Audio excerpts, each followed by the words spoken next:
A final from New Orleans where Washington survives 37-31. They were up 9 with 2:40 to play.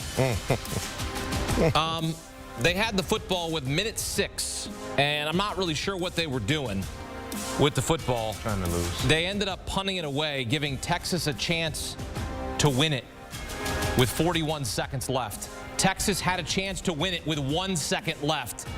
Quinn Ewers to Adonai Mitchell, but it was Elijah Jackson who breaks it up in the end zone, and the Huskies literally survive and advance.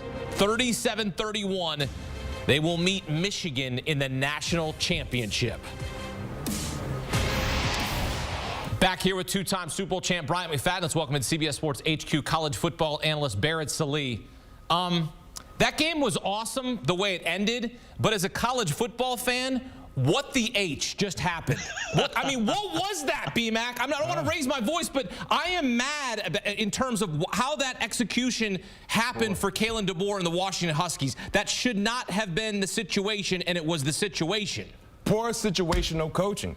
Because holy smokes, man. Texas didn't have a pulse. You talked about having the lead, I think, at being up by 9 with a little over 2 minutes to go. Texas settled for a field goal. Now you're up 6 points. They had two timeouts at their disposal, Barrett.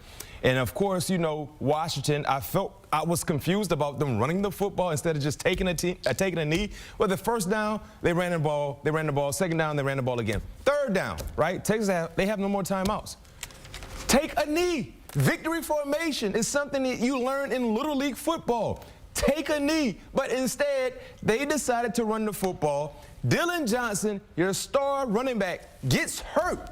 Actually, because of an injury, it provided a timeout for Texas. The clock stopped.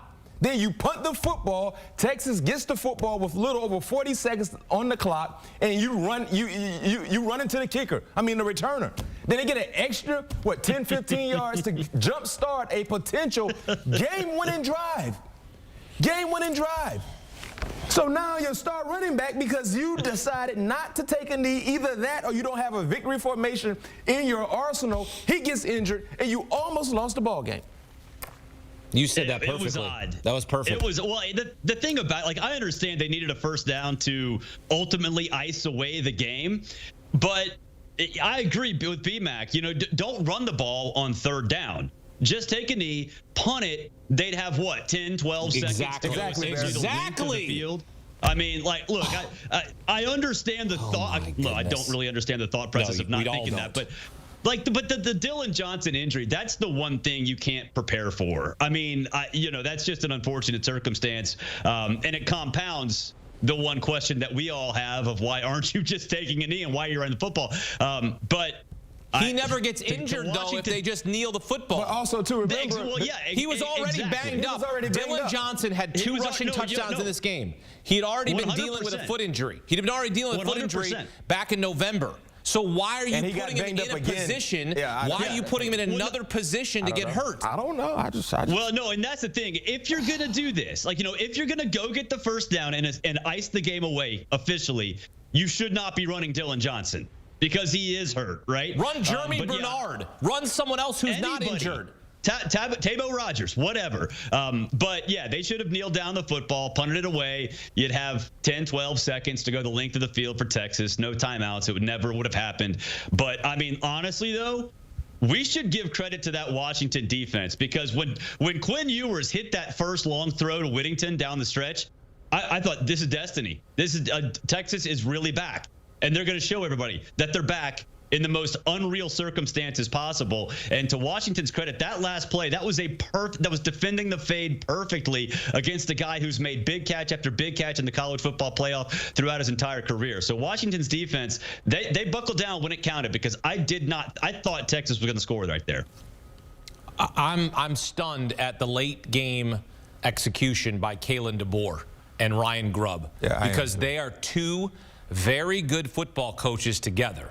They have been together for a long time. And what we saw late in this game was very uncharacteristic. This team was pretty disciplined throughout the season. You know, I had some concerns about the way but they played in a lot of one-score games. Things got squirrely in their games. There's no question. Yes. They had look.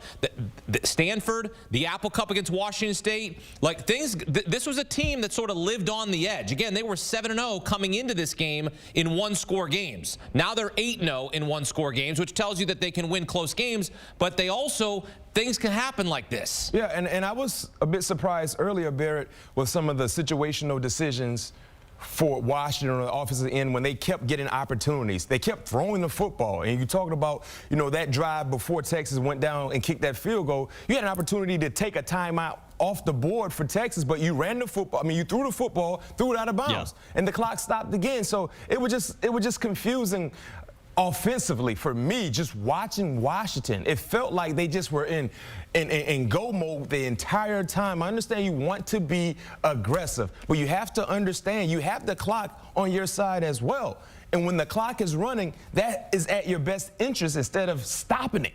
So they won the ball game, no question. Kudos to Washington because they played an elite-like type game against a very, very talented team. But it should not have came down to a 1 second, throw it in the end zone, win, keep going, don't catch it, go home. It should have never came down to that situation. Take a knee, as Barrett mentioned. They got 10, 12 seconds to drive the length of the football field. The likelihood of that happening wasn't likely. Exactly. No, but you know what? I was thinking about this, as Texas was driving. It's almost like Kalen DeBoer kind of got married too much to his philosophy, right? Because they are always go, go, go. They are always on the gas. And I think in this situation, because Michael Penix had a career day, a day that I don't think any of us will ever forget in terms of college football playoff lore, it's almost like he wanted to go for the jugular too much. And I think that would explain why he decided to pass, and that incompletion gave essentially Texas a free timeout, and why he went for that first down on third down with Dylan Johnson rather than taking a knee. So, I'm trying to put my mind, because you're right, Kalen DeBoer is a very good coach. Ryan Grubb's a very good coach. To try to justify what those decisions were, to me, it's almost like they're married too much at times to that identity, when really throttling back is the more responsible thing to do. So I don't know. That's if I'm playing devil's advocate, that's how I would explain it if I'm Kalen DeBoer. Well, B-Mac, you brought something up. A lot of times these offensive coordinators, they get egocentric. Oh, no question. You played for Dick LeBeau, and he taught you lessons about this kind of offensive play calling. Yeah, Dick LeBeau used to tell us all the time in the meeting room, most offensive coordinators are egocentric. They call plays to feed their egos. Instead of doing it the easy way, they want to do things the hard way. And that has been the mindset for a lot of play callers. When you watch the game of football, especially college football or NFL football, you watch an offensive team first down, run for 6 yards. Usually you would think it's 2nd and 4, you run the ball on 2nd down. But what happens? Offensive coordinators do what? They throw the football. Incomplete pass. So guess what you're going to do on third down? You're going to throw the football. It's just the mind games that goes into play calling, and that's something that Dick LeBeau used to tell us all the time. And he used to tell us, guys, I'm going to call the game based on anticipating all offensive coordinators being egocentric, because as he stated, if they gain 8 yards on first down, if they gain 7 yards on first down, they should run the football. But 9 times out of 10, they're going to throw the football. If you think I'm lying, watch football game on Saturdays and watch football games on Sunday, and get back to me and let me know what you see. When you see positivity happens on a first down run, usually offensive coordinators throw the football on 2nd down. It doesn't make any sense, but that's the name of the game. Dick LeBeau, Hall of Fame coach, one of the best coaches I've ever been around. One of the realest things he's ever said to us as a team. And guess what he usually did? He called plays, understanding and knowing that logic. It's almost like coaches are a little bit type A, maybe a little narcissistic a little bit. Like it's almost like that's a job requirement for it. Yeah, but no, you're right. I mean, it's just the aggressiveness of, I think, the entire world of coaching, right? You want to go for the jugular. You want to make it hurt as early and often as possible. And, that's just, I think that's, like you said, Dick LeBeau, calling plays with the mindset of how other coaches are going to operate, the mental aptitude of some of these guys. So you're right. And look, we talked about it after the Alabama-Michigan game. Sometimes, and a lot of times, coaches want to prove they're the smartest people in every single room. And I think we saw a little bit of that as Washington sort of tried to give that game away down the stretch. Well, you know what? When you have a quarterback like Penix Jr., sometimes you can't blame the offensive coordinator for wanting to throw the football. I mean, he throws fastballs in there. He's throwing dimes in there. 29 of 38, 430 yards, 2 touchdowns. I mean, the season isn't over. Heisman runner-up. But what you saw from him, I mean, maybe not a first-round talent, but this kid's playing in the NFL. Polished quarterback. You talked about throwing dimes. He was throwing dimes, and he had a pocket full of dimes, wearing cargo pants. If you know anything about cargo pants, there's a lot of pockets. Yep. That's what he was delivering. I used to wear them. No question. We all used to wear them at some point in time. You know, especially had a little bit of swag, right? Mm-hmm. But very, very polished quarterback, man. He was in his bag today. He was in his A game. His wide receivers did a phenomenal job as well, creating separation. I mean, just the connection and the rhythm and the relationship he has with his wide receivers. It was put on display tonight, and he showcased that he's not only wasn't just considered one of the best quarterbacks currently in the playoffs, but one of the best quarterbacks in college football. And he's playing at a high level. And I love seeing Barrett when he's involved in the running game as well. We know he's a pocket quarterback. He's not a dual threat like quarterback like most guys we see playing on Saturdays in college football. But when he has the ability to run, he can really do big time things. So I love seeing them incorporate him in the running game. But when he's in that pocket, his offensive line, kudos to them as well. They did a great job in making sure he was comfortable. He never felt like he was on his heels. He was able to go through his progressions through the majority of this ball game, and he was delivering the goods. Rome Odunze, Jalen Polk. I mean, my goodness, McMillan. He's got just the full weapons at his disposal.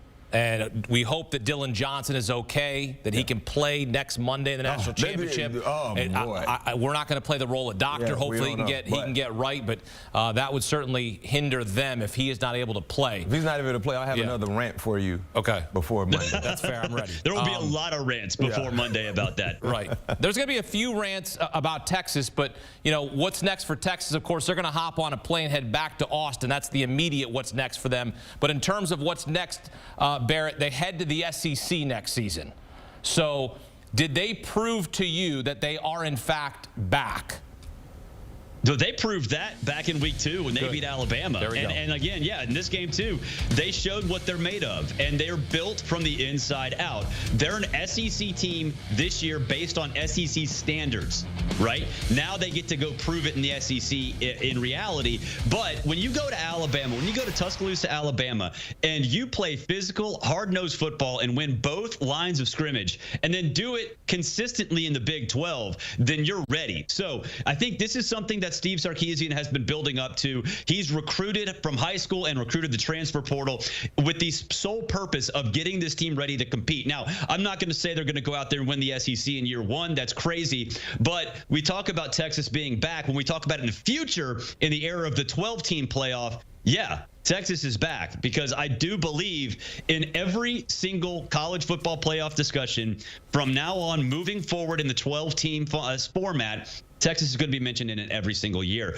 I'd be surprised if they don't make it next year. When you get Quinn back, when you get some of these studs back outside, when you get to go out there and sell the SEC to transfers around there, you come play for Texas. You make Texas money. You play for this brand. Oh, and you can do it in the SEC and contend for a national championship. You're going to be in the discussion every single year. So, this Texas team is ready. They're back. They're going to contend for national championships pretty much annually moving forward. And they've got Arch Manning waiting in the wings to take over for Quinn Ewers. Well, he got to wait. I know, but I'm just saying. What I'm saying is when Quinn Ewers we don't know what the transfer. He might be elsewhere by then. But he might get beat out by somebody too in a couple years. I would say that you'd still think that Arch Manning is going to throw. The next time he throws a football to be for Texas. You would think so. You would think so. But Quinn is, as far as I know, he's returning next year. He's not going anywhere. And you know those NIL functions. You know those collectives. Yeah. If you get desperate for a quarterback, you start throwing some money around. So you think there's a possibility that he's not at Texas next season? I mean, with Barrett, I feel like, to answer Hakeem's question, in the state of college football we're currently living in, I wouldn't be surprised to see him play elsewhere. Because if Quinn Ewers returns, and I think he's going to return. I would assume he's returning. He is the man in charge in Austin, deserving so. So with that being said, Arch Manning would have to sit again, or something has to happen to Quinn Ewers, injury related, for him to get an opportunity. Because I don't see Quinn Ewers slowing down. I don't see him losing his job, because he has shown the ability to be a leader of an offense, and he's gotten better. The only thing that has hampered him, even going back to a year ago, was getting hurt. Because last year, if he doesn't get hurt against Alabama, I think they would have won that ball game in Austin. Yes. Yep. So yes. with that being said, agreement. if you're Arch Manning, we know you have a high ceiling. We know about your potential, but he has to play the waiting game. So if he's willing to wait, and he's still receiving benefits of the NIL opportunities, sure, just because of his name and the prestige he came into with in Austin, but. It wouldn't surprise me somebody try to drop a NIL bag in front of him and say, you're going to be our guy. There's no waiting. Yeah. There's no competition. Might be something he might have to entertain. Yeah, and he said this week, because we never get to talk to freshmen with Steve Sarkisian, but he said this week in New Orleans, when they finally did by mandate of the college football playoff, that NIL doesn't matter, money doesn't matter. Well, that's easy for any of us to say until someone starts throwing money bags at us, right? And in this day and age, the portal window is closing. There's another one after spring practice. What happens if one of your star quarterbacks at one of these schools suffers a torn ACL? What happens if a coach sees that his plan is just not going to work, has no chance of working?